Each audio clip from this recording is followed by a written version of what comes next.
माँ जी जल्दी चलिए, देखिए आपके घर के बाहर एम्बुलेंस आई है। गायत्री भागती हुई दरवाजे पर आती है। तभी उसकी बहू चांदनी को एम्बुलेंस से बाहर लाया जाता है। हे भगवान, ये मेरी बहू को क्या हो गया? एक्सीडेंट हो गया माँ जी। अरे लेकिन ये कैसा एक्सीडेंट है? चोट तो कहीं नजर नहीं आ रही। अरे माँ जी, दिमाग में अंदरूनी चोट लगी है और ये अपनी याददाश्त खो बैठी है। हैं? मेरी बहू याददाश्त खो बैठी है, अब क्या होगा? अब फिक्र मत करिए, बस इनका अच्छे तरीके से ख्याल रखिए। मैंने दवाइयाँ दे दी हैं, अब मैं चलता हूँ। अगले दिन, अब तेरी तबीयत कैसी है बहू? बहू? किसकी बहू? हम भैरवगढ़ के ठाकुर विक्रम सिंह की बेटी रूपवती हैं। हम एक राजकुमारी हैं और तुम हमारी दासी हो बुढ़िया। अरे बेटा विशाल, बहू कैसी बहकी बातें कर रही है। अरे कुछ मत पूछो माँ, रात को मुझसे अपने पैर दबा रही थी। सर पर चोट लगने की वजह से इसका दिमाग पूरी तरह खराब हो गया है और ये अपने आप को राजकुमारी समझ रही है। तभी वहाँ चांदनी आ जाती है। तुम दोनों यहाँ क्या खुसुर फुसुर कर रहे हो? कहीं तुम दोनों मिलकर हमारे खिलाफ कोई षड्यंत्र तो नहीं रच रहे हो? हम तुम्हारा सर तलवार से उड़वा देंगे, समझे? अरे नहीं नहीं राजकुमारी जी, हम तो आपके सेवक हैं। भला हमारी इतनी हिम्मत? कहिए, आपने यहाँ हॉल में आने का कष्ट कैसे किया? हमें बहुत भूख लगी है। ए दासी, जल्दी से हमारे लिए भोजन का प्रबंध करो। आज हम शाही कबाब खाएंगे। विशाल अपनी माँ को चांदनी की बात मानने के लिए इशारा करता है। ठीक है राजकुमारी जी, मैं अभी आपके लिए भोजन लेकर आती हूँ। इस तरह विशाल और उसकी माँ ना चाहते हुए भी चांदनी की जी हजूरी में लगे रहते हैं। लाओ माँ, जल्दी से मेरा टिफिन दो, मुझे देर हो रही है। अरे ठहर जा, जरा दम तो लेने दे मुझे। सारे घर का काम मुझे अकेली को करना पड़ता है। तेरी बीवी तो राजकुमारी बनी बैठी है, सारा दिन हुक्म चलाती रहती है। अरे माँ, मेरा भी तो यही हाल है। फिलहाल तुम मेरा टिफिन दे दो, मैं चला। रुको, कहाँ जा रहे हो?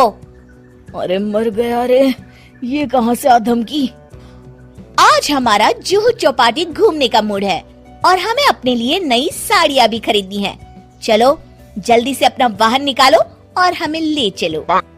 अरे अब तो मैं गया काम से। अगर आज मैं वक्त पे ऑफिस नहीं पहुंचा तो मेरा बॉस मुझे नौकरी से निकाल देगा। मरता क्या न करता। आखिरकार विशाल चांदनी को घुमाने ले जाता है और चांदनी अपने लिए ढेर सारी शॉपिंग भी करती है। ए दासी, टीवी पर कपिल शर्मा के आने का समय हो गया है, जल्दी से टीवी शुरू करो। अरे वाह, कपिल शर्मा तुझे याद है, बाकी कुछ याद नहीं। बहू तू तो बड़ी चालू लगती है, अपने फायदे की हर चीज तुझे याद रहती है। मैं तो तेरी इस अजीब बीमारी से परेशान हो गई हूँ। अगले दिन, अरे डॉक्टर साहब, आप इतने दिन से मेरी बहू का इलाज कर रहे हैं, लेकिन उसकी बीमारी तो सुधरने के बजाय और बढ़ती जा रही है। अरे माँ जी, ये दिमागी बीमारी है। बेचारी की याददाश्त चली गई है, वापस आने में थोड़ा वक्त तो लगेगा ही ना। गायत्री डॉक्टर से बात कर ही रही होती है कि तभी उसकी पुरानी सहेली शीला वहाँ आ जाती है। शीला को देख अचानक डॉक्टर घबरा जाते हैं। अच्छा माँ जी, मुझे एक मरीज को अर्जेंट देखने जाना है, मैं चलता हूँ। ये कौन था? अरे अब क्या बताऊं शीला, एक एक्सीडेंट में मेरी बहू की याददाश्त चली गई है। ये डॉक्टर उसका इलाज कर रहा है। ये डॉक्टर कब से बन गया? अरे ये तो चमन पान वाले का लड़का है, सारा दिन नौटंकी करता रहता है। अच्छा तो ये बात है, अब मैं समझी। मेरी बहू और ये पान वाले का लड़का दोनों मिलकर मुझे बेवकूफ बना रहे थे। चल तू मेरे साथ। गायत्री शीला को एक बड़ा सा डंडा हाथ में देकर अपनी बहू चांदनी के कमरे में ले जाती है। बहू, ये मेरी सहेली है, एक डॉक्टर है। इसने तेरे जैसे न जाने कितनों का इलाज 2 मिनट में कर दिया है। इसका कहना है कि सर पर जहाँ चोट लगी हो, अगर उसी जगह दोबारा किसी बड़े डंडे से जोर से मारा जाए तो मरीज की याददाश्त वापस आ जाती है। देख, हम डंडा भी लाए हैं। अपनी सास की बातें सुनकर और हाथ में बड़ा डंडा देख चांदनी घबरा जाती है। अरे बाप रे, मैं तो फंस गई। इस डंडे की एक बार की वार से ही मैं तो चारों खाने चित हो जाऊंगी। अब क्या करूं, क्या करूं, क्या करूं? लेकिन गायत्री, डंडा सर पर ठीक उसी जगह लगना चाहिए जहाँ चोट लगी है। अरे तू चिंता मत कर, 2-4 बार मारूंगी तो एक बार तो सही जगह लग ही जाएगा ना। चल बहू, तैयार हो जा।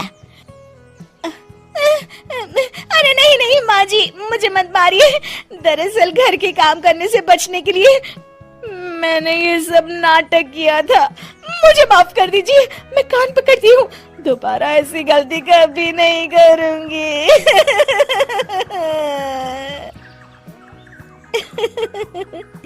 क्यों दोस्तों, कहानी कैसी लगी हमें जरूर बताइएगा।